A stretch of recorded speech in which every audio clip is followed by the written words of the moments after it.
अस्सलाम वालेकुम गाइस, मैं हूं कामरान और आप देख रहे हैं कूलर इलेक्ट्रिकल पॉइंट।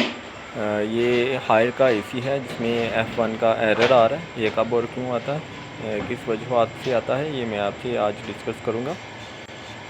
सबसे पहले तो मैं माज़रत चाहता हूं कि रूम के अंदर लाइट नहीं है, तो नहीं तो मैं लाइट जला लेता, लेकिन F1 आपको वाज़ेह तौर पे नज़र आ रहा है।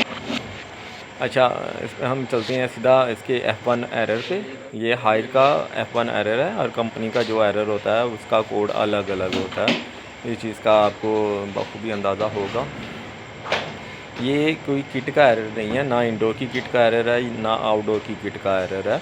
ये आपका या तो जब आपने गैस डलवाई है तो गैस ओवरचार्ज हो गई है, तो इस बिना पे भी इसका जो F1 का एरर आ जाता है। और या अगर इसमें गैस ना हो तो इसका पावर मॉड्यूल जो होता है ना, वो जब सेंस करता है कि खाली रोटी चल रही है, तो वो गर्म हीट होने की वजह से जो इसका पावर मॉड्यूल जो होता है वो भी हीट होने की वजह से ट्रिप करवा जाता है, जिसकी वजह से F1 का एरर आता है।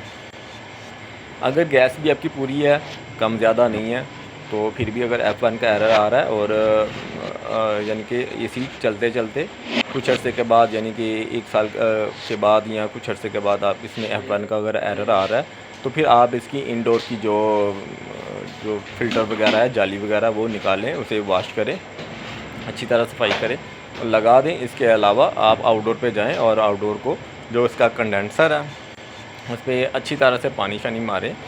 पानी मारने से ये होगा कि इसका जो कंडेंसर है वो काफ़ी हद तक चोक हो चुका होगा, जिसकी वजह से उसमें एयर नहीं हो रही निकल रही होगी। और जो सेंसर है वो सेंस कर रहा होगा कि जो इसकी जो गैस है वो दोबारा ठंडी नहीं हो पा रही होगी, जिसकी वजह से ये F1 का एरर आना शुरू हो जाता है। तो आप इसे अच्छी तरह पानी शानी मारेंगे, जो इसका कंडेंसर है वो चोक होने से, यानी कि वो चोक नहीं होगा, वो क्लियर हो जाएगा। उसके बाद आप देखेंगे कि आपका जो एरर है वो क्लियर हो जाएगा इंशाल्लाह। अब मिलते हैं किसी नेक्स्ट वीडियो में। चैनल को सब्सक्राइब और वीडियो को लाइक करना मत भूलिएगा। अल्लाह हाफिज़।